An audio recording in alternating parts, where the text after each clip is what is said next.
안녕하십니까. 네, 성서 못자리를 담당하고 있는 김덕재 안드레아 신부입니다. 네, 이번 시간에는 요한복음의 마지막 시간입니다. 그래서 요한복음의 순환계에 대해서 배워볼 텐데요. 먼저 시작기도를 할 텐데 시작기도는 우리가 저번에 마르코, 마테오, 루카 이 순환기 때도 항상 그 구약 성경에 대한 말씀들을 가지고서 시작기도를 했었습니다. 이번 시간에는 예수님의 죽음에 대한 의미를 너무나 잘 나타내주고 설명해주고 있는 요한 서간의 말씀을 읽으면서 시작하고자 합니다. 네, 성부와 성자와 성령의 이름으로 아멘. 사랑하는 여러분, 서로 사랑합시다. 사랑은 하느님에게서 오는 것이기 때문입니다.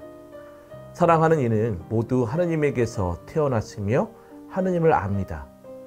사랑하지 않는 사람은 하느님을 알지 못합니다. 하느님은 사랑이시기 때문입니다. 하느님의 사랑은 우리에게 이렇게 나타났습니다.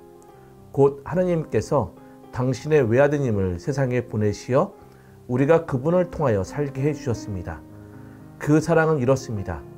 우리가 하느님을 사랑한 것이 아니라 그분께서 우리를 사랑하시어 당신의 아드님을 우리 죄를 위한 속죄 제물로 보내주신 것입니다. 사랑하는 여러분, 하느님께서 우리를 이렇게 사랑하셨으니 우리도 서로 사랑해야 합니다. 지금까지 하느님을 본 사람은 없습니다.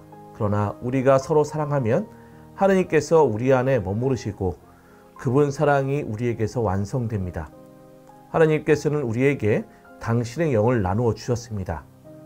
우리는 이 사실로 우리가 그분 안에 머무르고 그분께서 우리 안에 머무르신다는 것을 압니다. 그리고 우리는 아버지께서 아드님을 세상의 구원자로 보내신 것을 보았고 또 증언합니다.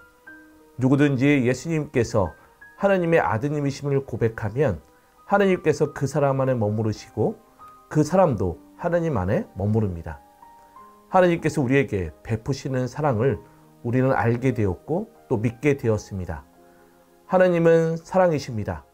사랑 안에 머무르는 사람은 하느님 안에 머무르고 하느님께서도 그 사람 안에 머무르십니다.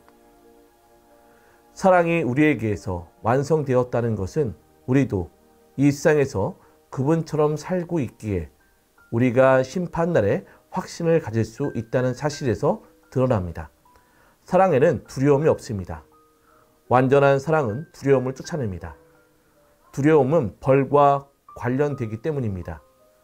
두려워하는 이는 아직 자기의 사랑을 완성하지 못한 사람입니다. 우리가 사랑하는 것은 그분께서 먼저 우리를 사랑하셨기 때문입니다.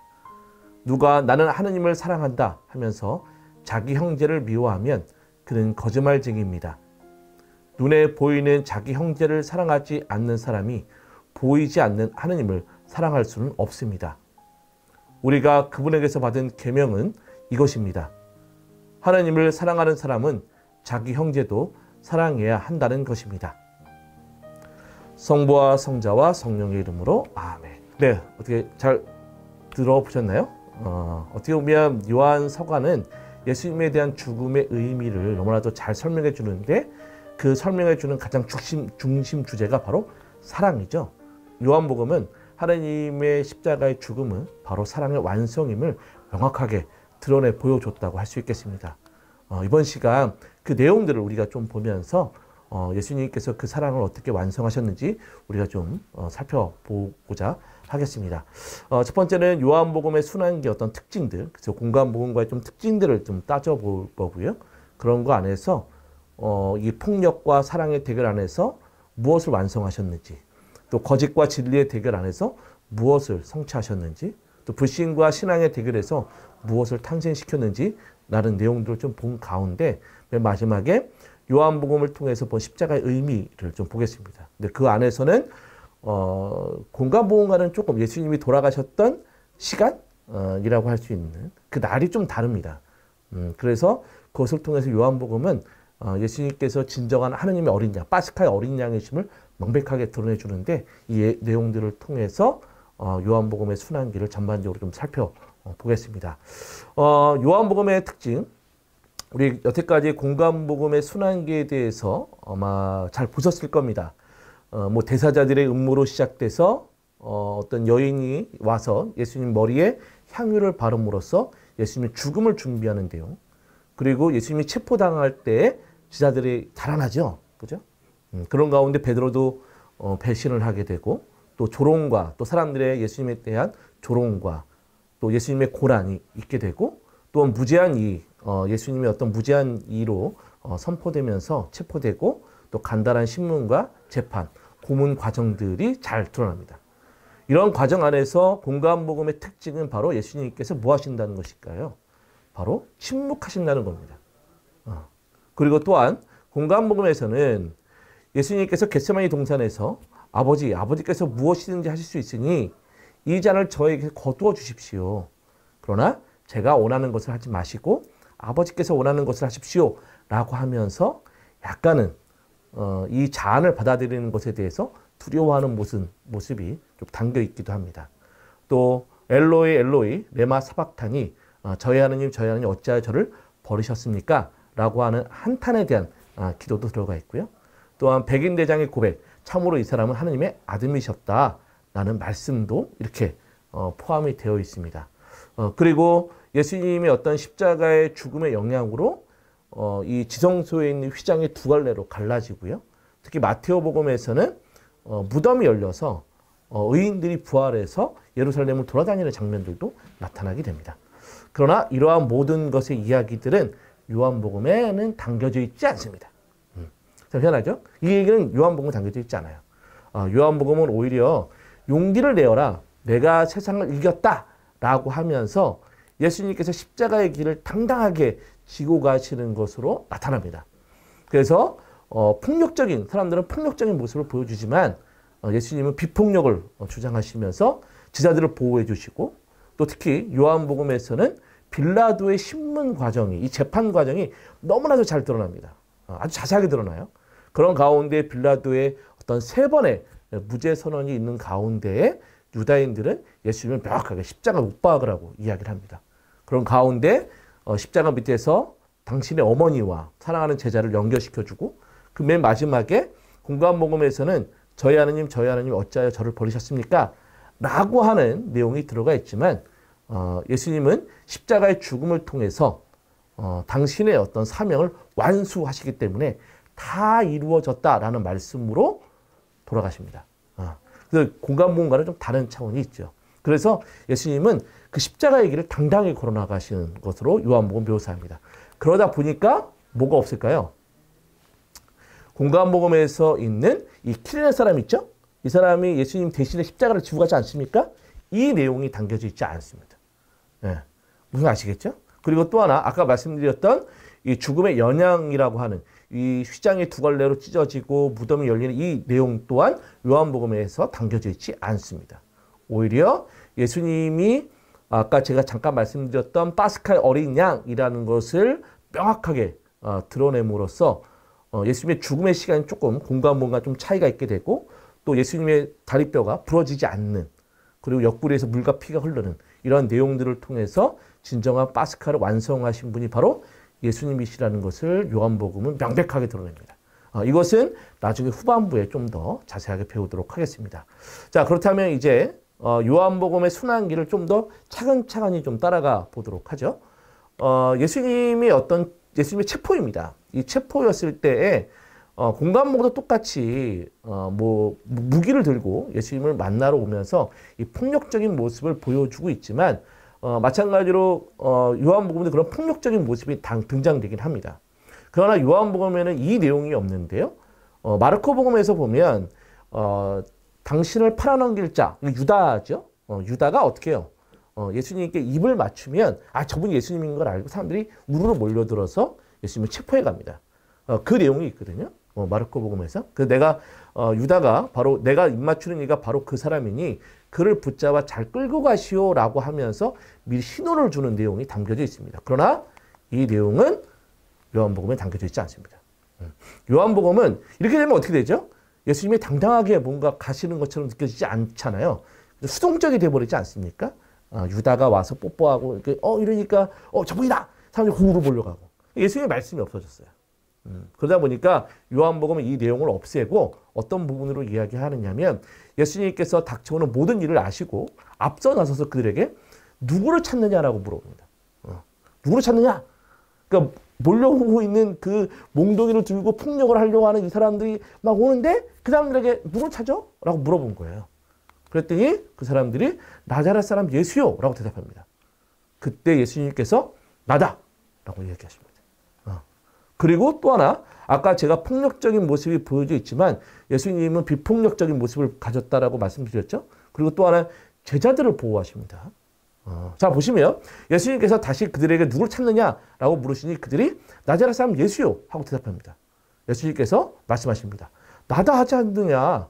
너희가 나를 찾는다면 이 사람들을 가게 내버려 두어라 라는 거예요. 굉장히 자발적인 어떤 모습을 갖고 있죠. 그죠? 그래서 이 자발성은 그 전에 예수님께서 하셨던 말씀 안에서도 다시 드러납니다. 무슨 말씀이냐면 아버지께서 내가 목숨을 내놓기 때문에 나를 사랑하신다. 그렇게 하여 나는 목숨을 다시 얻는다. 아무도 나에게서 목숨을 빼앗아 가지 못한다. 내 스스로 그것을 내놓는 것이에요.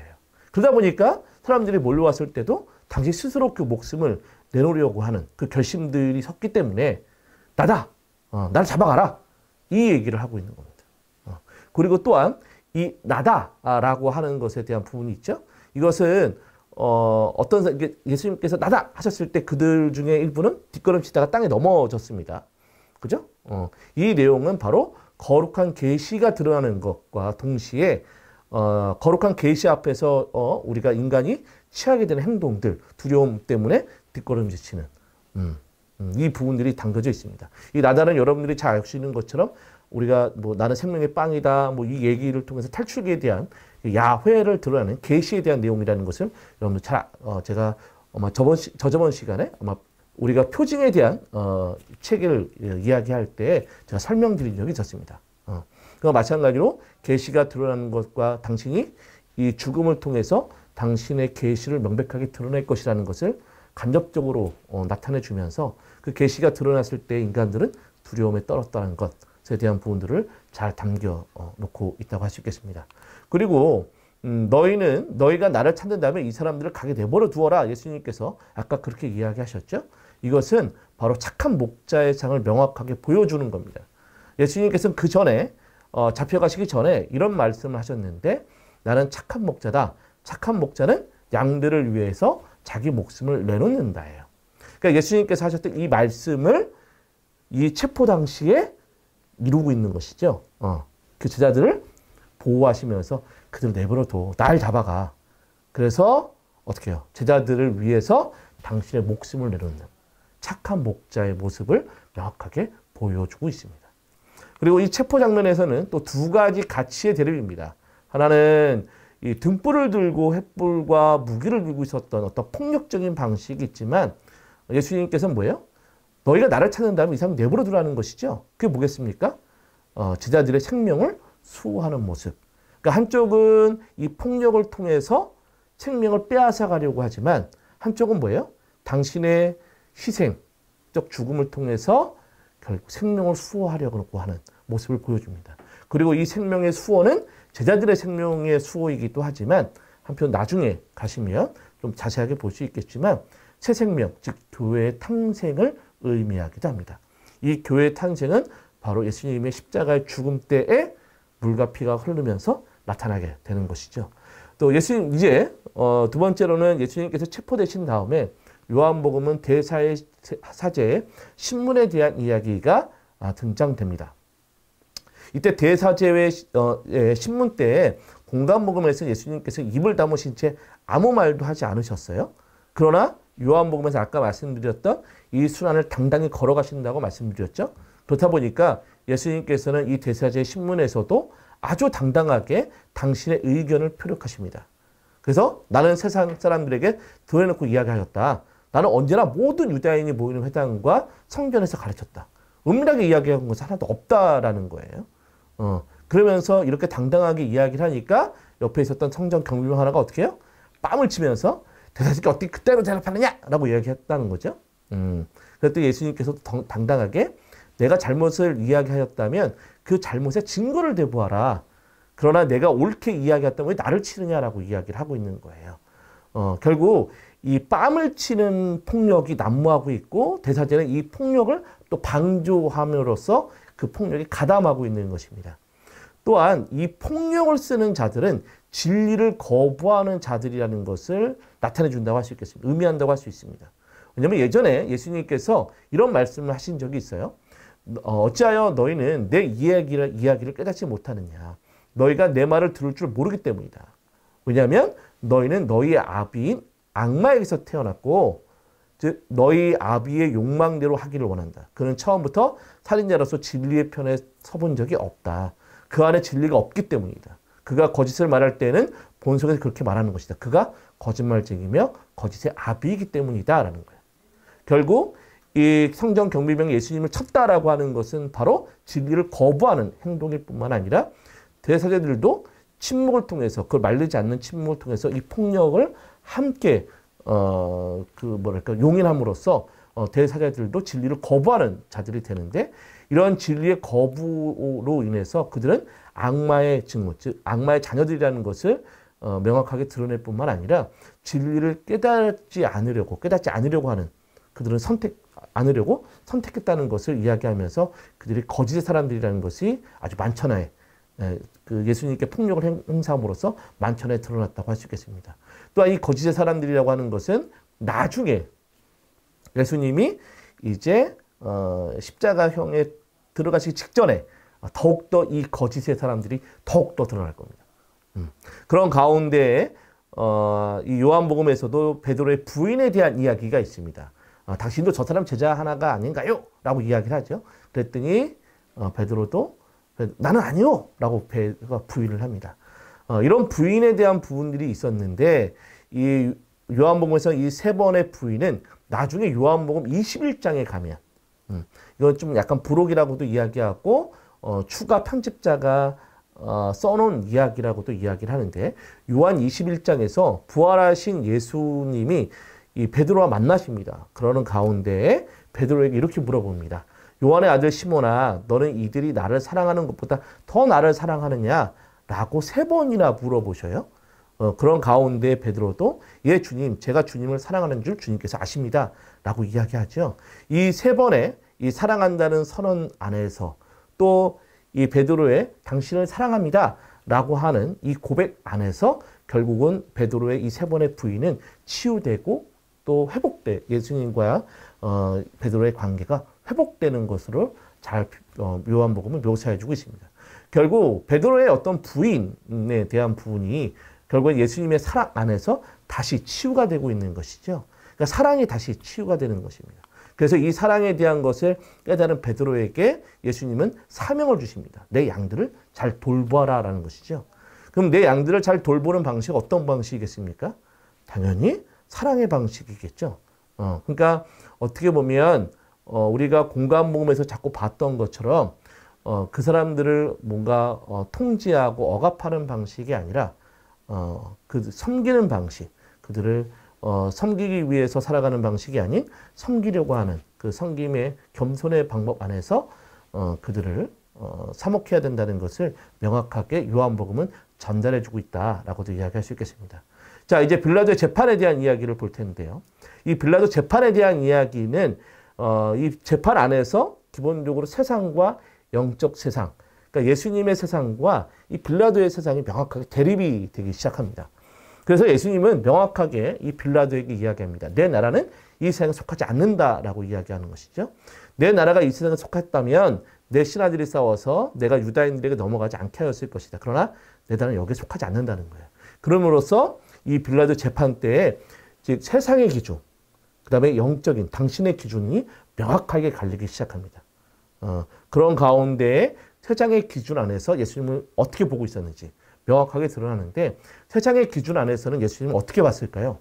당신이 유다인들의 임금이요 라고 하면서 예수님께서는 어떻게 임금으로 사람들은 세우려고 했다는 것이죠. 이것은 요한복음 6장에서도 명확하게 잘 드러납니다.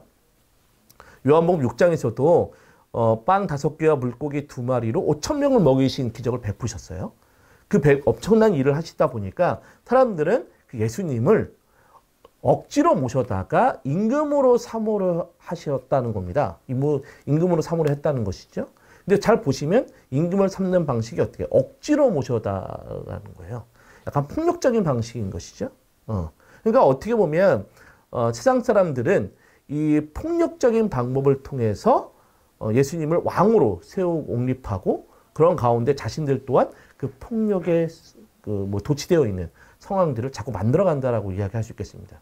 결국 세상은 그러한 폭력적인 방식이지만 예수님은 어떻게 하죠? 예수님은 아까 앞에서 말씀드렸던 것처럼 나는 진리를 증언하러 태어났으며 진리를 증언하러 세상에 온 분이에요. 그죠?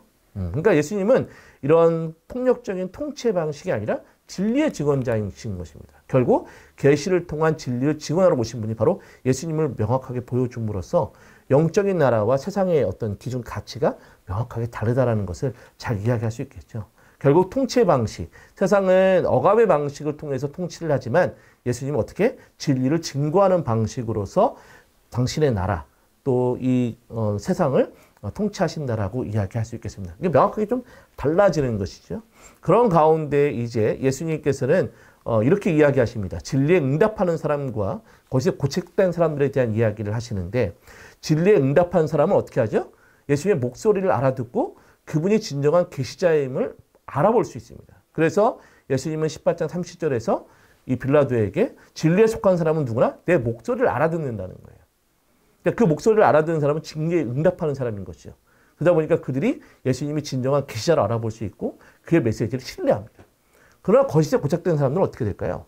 그러니까 진리에 응답하지 않는 사람들, 이 사람들이 거짓에 고착된 사람들이라고 할 수 있겠는데 그 사람은 예수님께서 그 전에 이야기하신 내용이 하나 있습니다. 바로 하느님에게서 난 이는 하느님의 말씀을 들어요. 그죠? 그럼 누구의 말도 들으겠어요? 예수님의 말씀도 듣겠죠. 그러나 하느님의 말씀을 듣지 않는 것은 뭐예요? 하느님에게서 난 사람이 아니에요. 그러니까 예수님을 거부하는 것이죠. 결국 예수님을 거부했다는 것은 다른 말로 이야기를 하면 뭐가 된다는 것일까요? 요한복음에서는 심판이 되어지는 것을 의미하기도 합니다. 그래서 예수님은 그 전에 계속 얘기하셨어요. 믿지 않는 자는 이미 심판을 받았다라고. 결국 진리에 응답한 사람들은 예수님의 메시지, 예수님의 가르침을 받아듣고 그분을 신뢰하면서 나아가지만 진리에 응답하지 않는 거짓에 고착된 사람들은 어떻게 해요? 하느님을 거부하고 하느님을 믿지 않음으로써 어떤 길로, 즉 심판의 길로 나아간다는 것을 명확하게 예수님은 요한복음은 이야기해주고 있습니다. 여기 안에서 우리가 잠깐 요한복음의 심판에 대해서 잠깐 보고 넘어가겠는데요.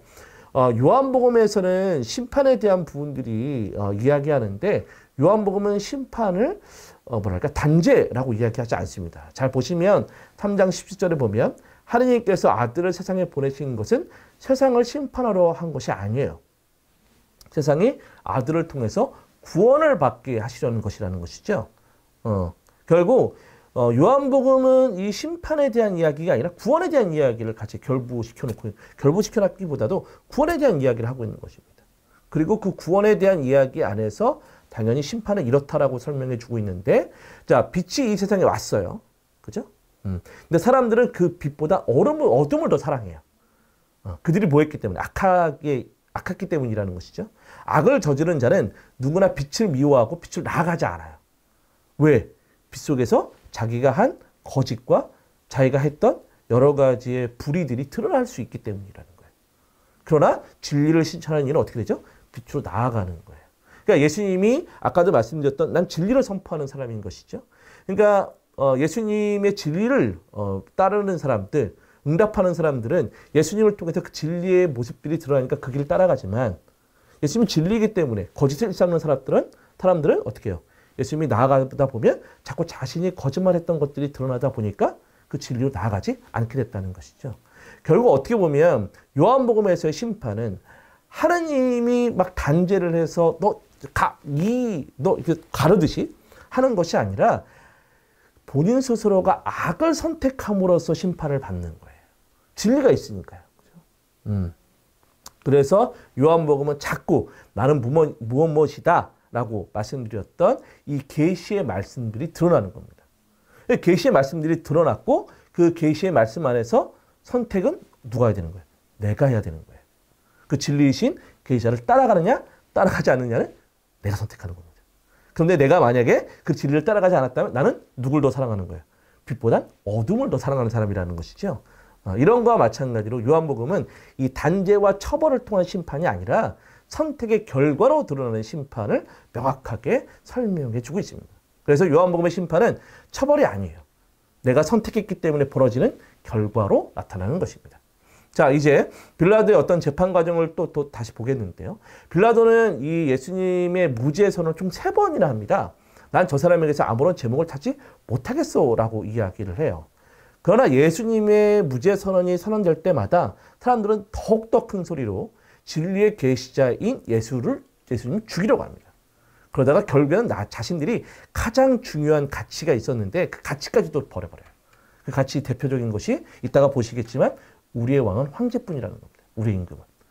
그 내용들을 이제 보실 텐데 아까 빌라도는 자꾸 예수님의 무죄 선언을 선포하지만 사람들은 자꾸 그때마다 십자가에 못 박으시오, 십자가에 못 박으시오 하면서 계시자를 죽이려고 하고 있습니다. 그리고 여기서 그런 가운데 우리에겐 율법이 있어. 이 율법에 따르면 그자는 죽어 마땅하고 자기가 하느님의 아들이라고 자처했기 때문이요 라고 얘기해요. 그러니까 예수님의 제목은 뭐예요? 당신이 하느님의 아들이라고 자처했기 때문이라는 거예요.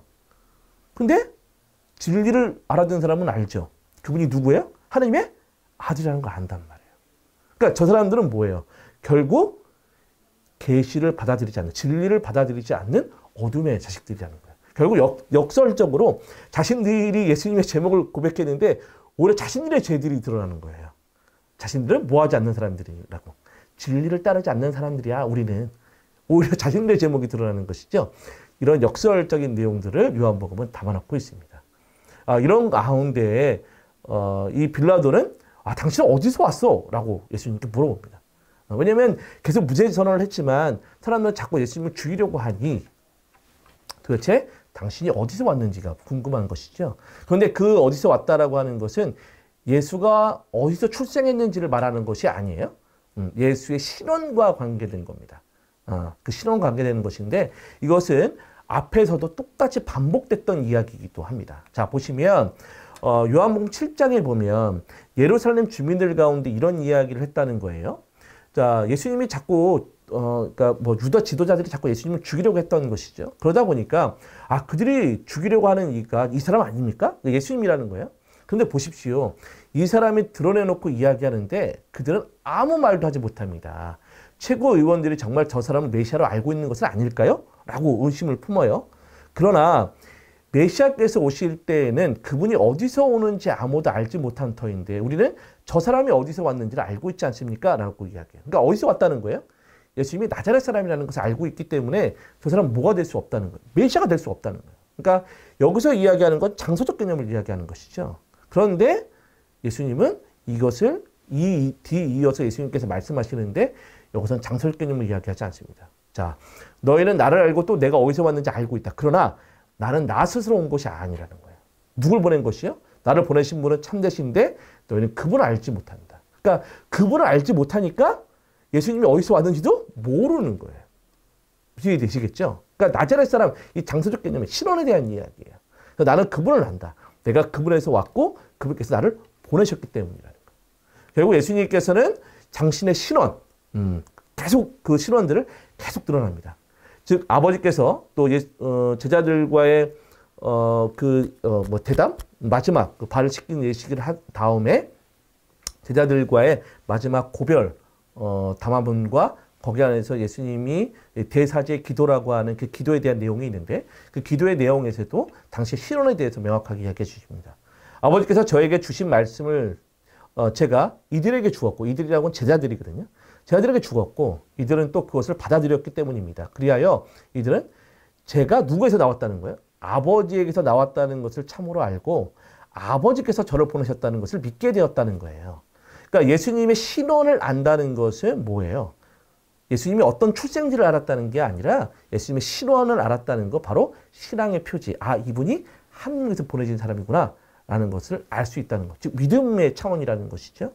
이러한 것은 눈머니의 치유에서도 아주 명확하게 드러나는 내용이기도 합니다. 예수님께서 태어나면서부터 눈머니를 치유하셨어요.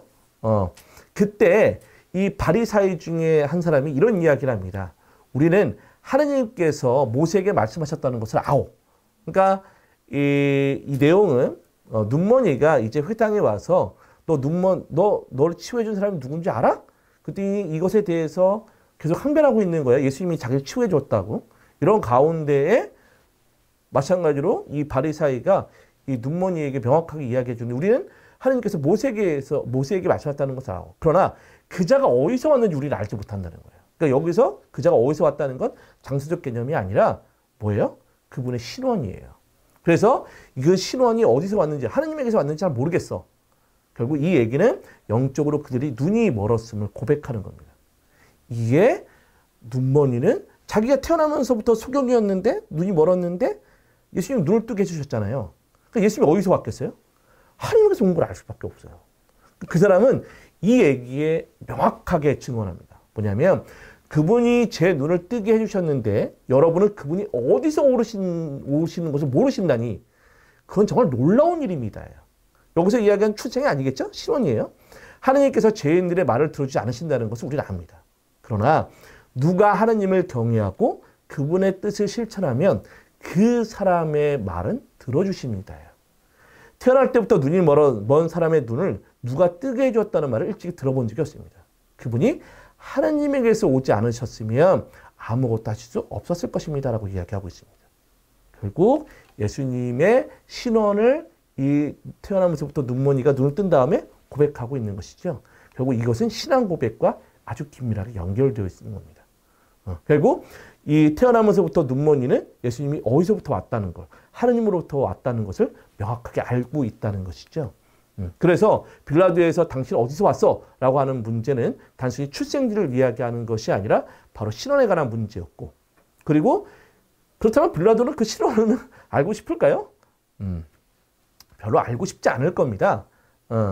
그 빌라도의 이거 신원을 대해서 알고 싶지 않다 보니까 예수님께서 그에게 아무 대답도 하지 않으십니다. 왜? 그는 그 예수의 신원이 관심이 없기 때문입니다.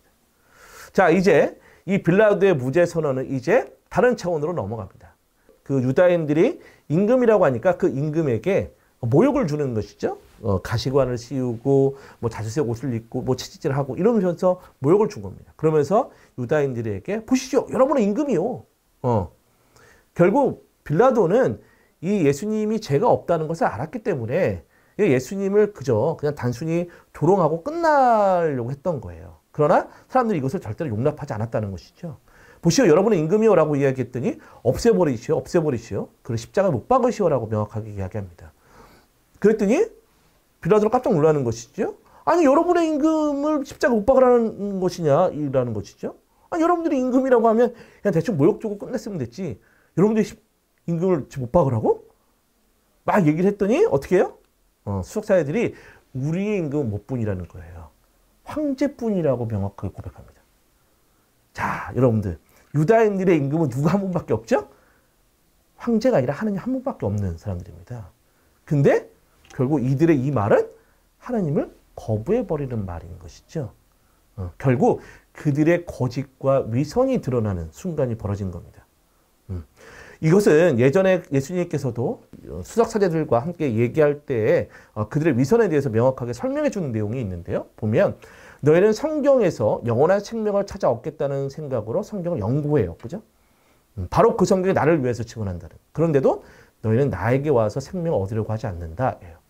나는 사람들에게서 영광을 받지 않는다. 그리고 나는 너희에게 하나님을 사랑하는 마음이 없다는 것을 안다는 거예요. 보죠? 아까 예수님을 죽이기 싶어서 우리의 임금은 누구밖에 없다고. 하나님 저버리죠? 하나님을 사랑한 게 아닙니다. 그들이 좋아했던 건 바로 사람들에게서 영광을 받으려고 했기 때문에 이런 일들이 벌어지는 것이죠. 유다인들의 위선들이 드러나고 있는 겁니다. 또입니다. 자, 나는 내 아버지 이름으로 왔다. 그런데 너희는 나를 받아들이지 않는다. 다른 이가 자기 이름으로 오면 너희는 그들을 받아들일 것이다. 자기들끼리 영광을 주고받으면서 한 분이신 하느님에게서 받은 영광은 추구하지 않으니 너희는 어떻게 믿을 수 있겠느냐예요. 그러니까 그들은 결국 자신들의 영광을 추구했던 것이지 하느님의 영광을 위해서 살았던 사람들이 아니라는 겁니다. 그러나 내가 너희를 아버지께 고소하려고 생각하지 마라. 너희를 고소하는 이는 너희가 희망을 걸어온 누구 때문이라는 거예요? 모세 때문이라는 거예요. 결국 우리의 임금은 황제뿐이요라고 하는 것은 하느님 말로 왕으로 섬겨온 충성을 헌신짝 버리는 행위일 뿐만 아니라 천상의 통치권을 받아들이는 것이 아니라 지상의 통치권을 받아들였다는 것이고 빛이 아닌 어둠과의 계약을 맺었다는 것을 명확하게 드러낸 사건인 겁니다. 결국 그들은 진리를 거부하고 무엇을 끌어하는 것이지요? 거짓을 끌어하는 결과를 나타낸 것이죠. 결국 그들은 누굴 믿지 않은 겁니까? 하느님을 믿지 않았던 겁니다. 그렇다면 믿지 않는 자는 뭘 받았죠? 이미 심판을 받았어요. 그래서 하느님을 믿지 않은 이 세상은 심판을 받게 될 겁니다. 예수님의 즉 죽음을 통한 십자가의 죽음을 통해서 드러난 이 구원의 사건 안에서 이제 이 구원자이신 예수님을 버림으로써 이 세상은 심판을 받게 될 거라고 명확하게 선포하고 있는 것이죠. 그리고 이 심판은 결국은 예수님의 십자가의 죽음 안에서 이루어지게 될 겁니다. 그래서 요한복음에서 이 이야기, 저희 하나님 어찌하여 저를 버리셨습니까? 라는 내용이 없어요. 그래서 뭐예요? 다 이루어졌다라는 것으로서 이야기가 되어질 수밖에 없었던 것이죠. 자, 이제 좀 종합해서 본다면 결국 예수님의 십자가의 죽음에서 이뤄내고자 했던 것이 과연 무엇일까요? 아까 제가 잠깐 설명드렸지만 폭력과 사랑의 대결 안에서 예수님은 뭘 이루셨죠? 제자들을 어떻게 하시죠? 보호하시잖아요. 그죠? 그렇죠? 나다 하지 않느냐? 너희는 나를 찾는다면 이 사람들을 가게 내버려 두어라. 결국 친구를 위해서 목숨을 내놓는 것보다 더 큰 사랑은 없는 것이죠. 폭력과 사랑의 대결 안에서 당신은 사랑을 이루셨던 분이시고 또 거짓과 진리의 대결 안에서 수석자들이 우리의 임금은 황제뿐이요 라고 거짓을 선택했다면 예수님은 어떻게 해요? 나는 세상에서 드러내놓고 이야기한 것이죠. 그 드러내는 것은 바로 어떻게 해요? 그리고 또한 예수님의 십자가를 통해서 그 모든 일이 다 이루어졌음을 아신 예수님께서는 성령의 말씀이 이루어지게 하시려고 목마르다라고 말씀하셨다고 이야기합니다. 결국 예수님은 십자가의 죽음을 통해서 성경의 말씀을 성취하신 진리를 드러내신 분이라고 할 수 있겠습니다. 성취하신 것이죠. 또 불신과 신앙의 대결 안에서 유다인들은 많은 표징들을 보았지만 그분을 믿지 않았습니다. 그러나 예수님은 예수님의 십자가의 어떤 고난을 통해서 예수님은 그리스도인들의 새로운 인물인 것이죠. 신앙인을 탄생시키게 됩니다. 자, 보시면 예수님께서 16장 21절에서 해산할 때 여자는 큰 근심에 쌓인다. 진통의 시간이 왔기 때문이다. 그러나 아이를 낳으면 사람 하나가 이 세상에 태어났다는 기쁨으로 그 고통을 잊어버린다예요. 자, 이 얘기는 마찬가지로 군사가 창으로 그분의 옆구리를 찔렀더니 그 피와 물이 나왔다라고 이야기하고 있죠. 결국 해산의 고통이라고 하는 것은 십자가의 고난을 이야기합니다. 그런데 거기서 이제 피와 물을 통해서 그리스도 교회의 탄생이 이루어지는 것이죠. 결국 불신과 신앙의 대결 안에서 결국 예수님은 십자가의 죽음을 통해서 신앙인을 탄생시키는, 그래서 신앙이 이기게 되는, 신앙을 다 이루게 되는 사건들을 십자가의 사건을 통해서 드러났다라고도 할 수 있겠습니다. 이제 마지막으로 요 하나를 보실 텐데요. 그의 뼈가 하나도 부러지지 않았다라는 성경 말씀이 이루어지려고 이 모든 것이 일어났다고 하면서 뼈가 부러지지 않았다? 이게 도대체 무슨 말이냐는 거예요. 예수님은 우리가 예수님에 대한 이야기하기에 앞서 유다인들은 이 파스카 사건이 굉장히 중요합니다. 그죠? 이 파스카 사건이 이집트 탈출을 통해서 자신들이 뭘 받았던 사건이죠? 생명을 받았던 사건입니다. 그러니까 이 파스카 사건이 되게 중요해요.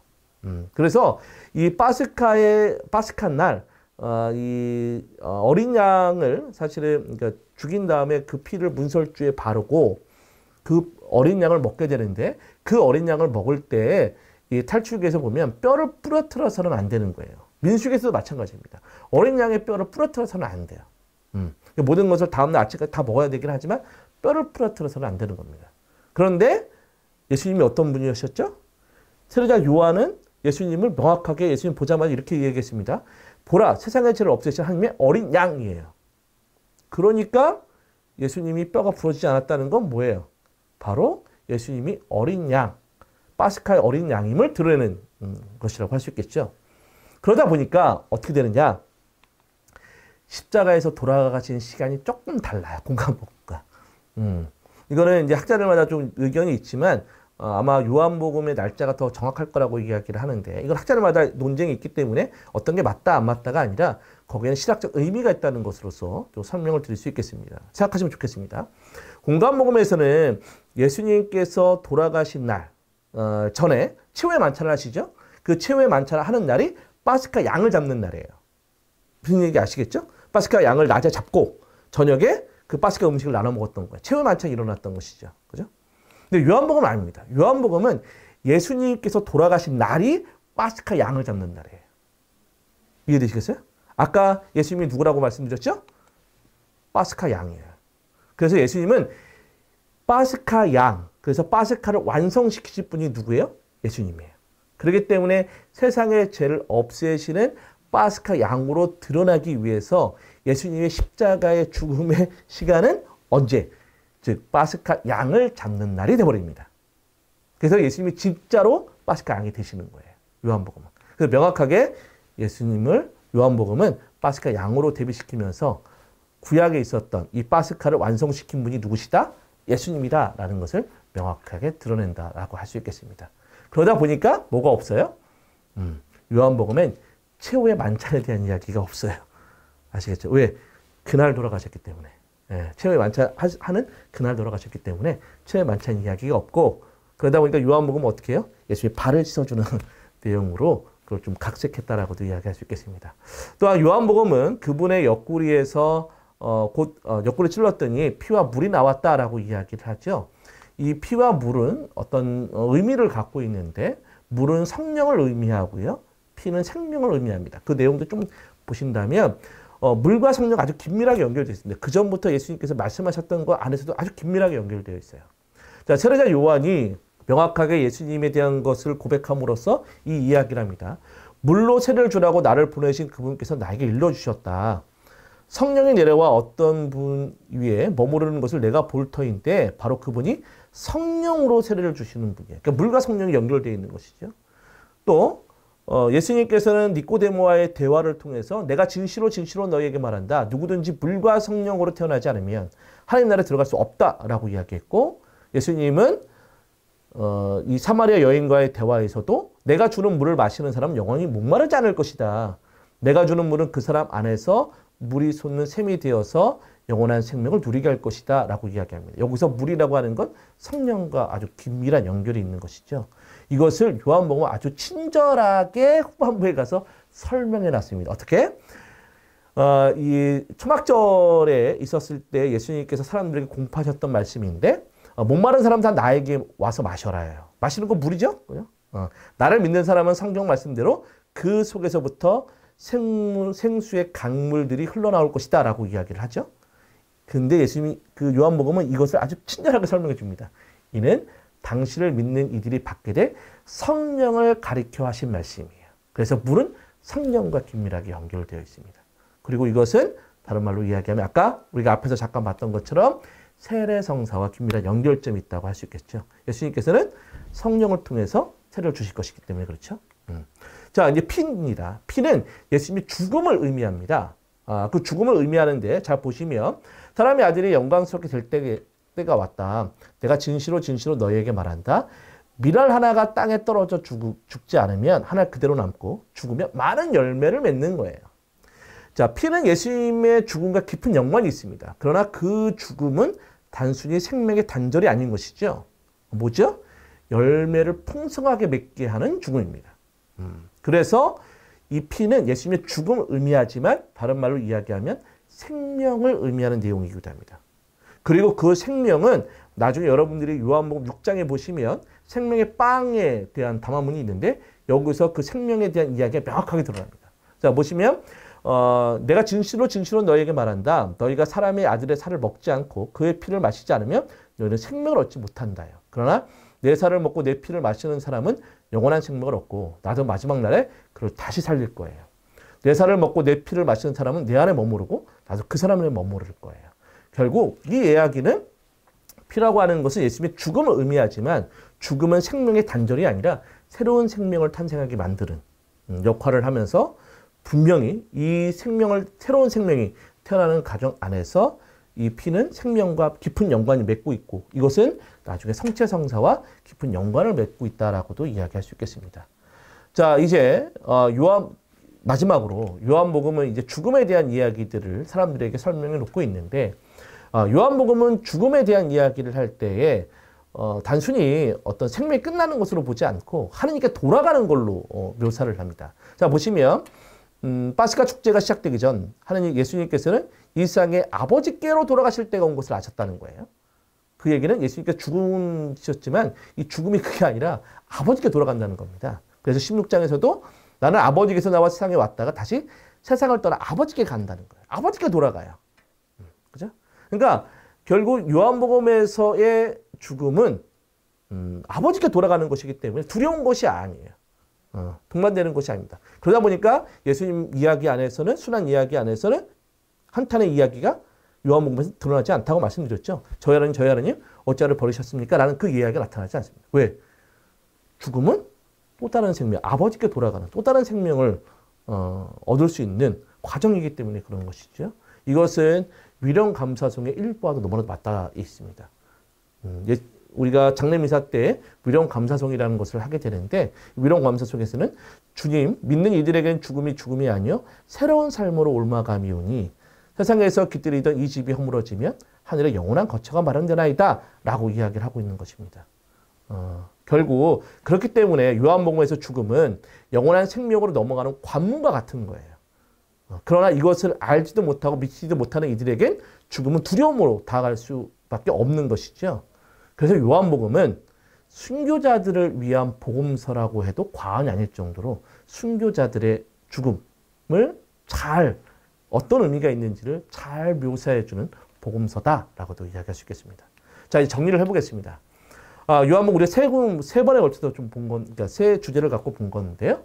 요한복음의 순환기의 특징은 아까 말씀드렸던 것처럼 공간보감은 다르게 수동적이지 않다고 말씀드렸습니다. 용기를 내어라. 내가 세상을 이겼다라고 자발성을 가지면서 적극적으로 그 순환의 길을 나아가신다고 말씀드렸죠. 그런 가운데 나간 이유는 바로 다 이뤘다는 거예요. 이루기 위한 거예요. 무엇을 이뤘을까요? 폭력과 사랑에서 사랑의 완성을 이루셨던 분이고, 그죠? 그 다음에 거짓과 진리 안에서 진리의 승리를 이루셨던 분이시고, 또 불신과 신앙 안에서 그리스도 신앙을 탄생시켰던, 생명을 탄생시킨, 즉 신앙의 승리를 선포하신 분이 바로 다 이루신 분이 바로 예수님이라는 것을 요한복음은 명확하게 설명해 주고 있습니다. 그런 가운데 요한복음을 통해서 본 십자가 의미들을 본다면 아까 시간에 대한 이야기를 잠깐 말씀드렸는데 예수님이 돌아가신 날은 파스카 양을 잡던 날. 그래서 예수님이 진정으로 하느님의 어린 양이라고 해서 파스카의 사건을 완성시킨 분이 바로 예수님이심을 명확하게 드러냈을 뿐만 아니라 그것을 통해서 이제 피와 물이 나오는 것을 통해서 이제 새로운 영원한 생명을 얻는 시대가 나타났음을 명확하게 보여주고 있다라고 할 수 있겠습니다. 그리고 또한 영원한 생명을 통해서 이제 요한복음은 죽음을 이제 생명의 끝이라고 이야기하는 것이 아니라 죽음은 두렵고 없애야 하는 것이 아닌 받아들이고 영원한 생명으로 넘어가는 삶의 여정일 뿐이라는 것을 명확하게 전달해 주고 있다고 할 수 있겠습니다. 어느 정도 정리가 좀 되셨나요? 요한복음 순환기는 그리스도인들에게 더 큰 믿음의 길로 나아가도록 만들어주는 순환기라고 할 수 있겠습니다. 그리고 더 큰 믿음은 바로 순교 정신을 가지도록 만들어준다라고 이야기할 수 있겠습니다. 그러나 순교라고 하는 것은 단순히 목숨을 저버리는 것이 아닙니다. 예수님은 친구를 위해 목숨을 내놓는 것보다 더 큰 사랑은 없다라고 말씀하셨습니다.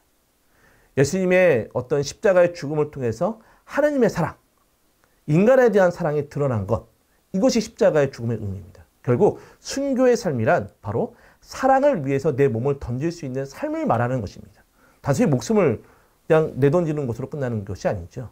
또한 마음 안에 커다란 사랑이 있을 때 우리는 순교의 삶을 살아갈 수 있음을 요한복음은 우리들에게 잘 알려주고 있습니다. 요한복음에서 사랑과 순교는 서로 다른 것이 아니라 하나입니다. 여러분들도 다시 한번 요한복음 18장과 19장의 내용을 읽어보시면서 그분께서 이루고자 하신 것이 무엇인지 묵상해 보시는 가운데 그분이 드러내신 사랑의 커다란 메시지와 함께 동반할 수 있는 그 삶의 여정을 살아가실 수 있었으면 좋겠습니다. 그러면 마친 기도로 영광서 바치면서 이 시간 마치도록 하겠습니다. 성부와 성자와 성령의 이름으로 아멘. 하나님 감사합니다. 영광이 성부와 성자와 성령께 처음과 같이 이제와 항상 영원히 아멘. 성부와 성자와 성령의 이름으로 아멘. 네, 여러분들 구독과 좋아요, 알림 설정 부탁해요. 다음 시간에 만나요.